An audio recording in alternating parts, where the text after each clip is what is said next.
घर चला जाता है।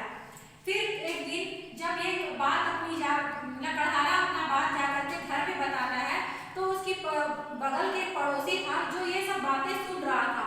एक दिन वह गया और पेड़ से लकड़ी काट रहा था और जानबूझ करके अपनी कुल्हाड़ी नदी में गिरा दी।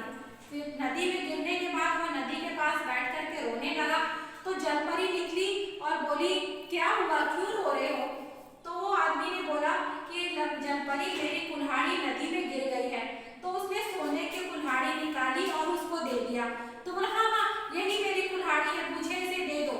लेकिन जलपरी ने उसे कुल्हाड़ी नहीं दिया, क्योंकि वो एक बेईमान था।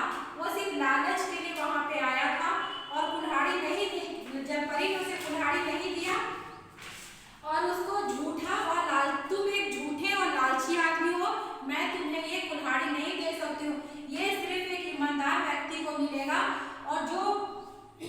और यह कहकर वह लालची लकड़हारा नदी की ओर प्रतीक्षा करता रहा, लेकिन वह जलपरी नहीं निकली और वह पानी में चली गई। फिर थक हार करके वह अपने घर चला गया। इस कहानी से हमें यही शिक्षा मिलती है बच्चों कि हमेशा ईमानदारी से ही रहना चाहिए और ईमानदारी से ही काम करना चाहिए, क्योंकि ईमानदारी से किया गया काम हमेशा हमें आगे ले जाता है और ईमानदार व्यक्ति की ईमानदारी का इनाम उसे हम अवश्य मिलता है।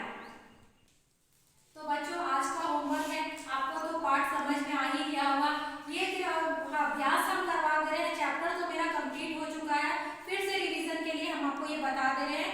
आपका होमवर्क रहेगा पेज नंबर 16 का 1, 2, 3, ये आपको कॉपी में बनाना है और ग्रुप में सेंड करना है।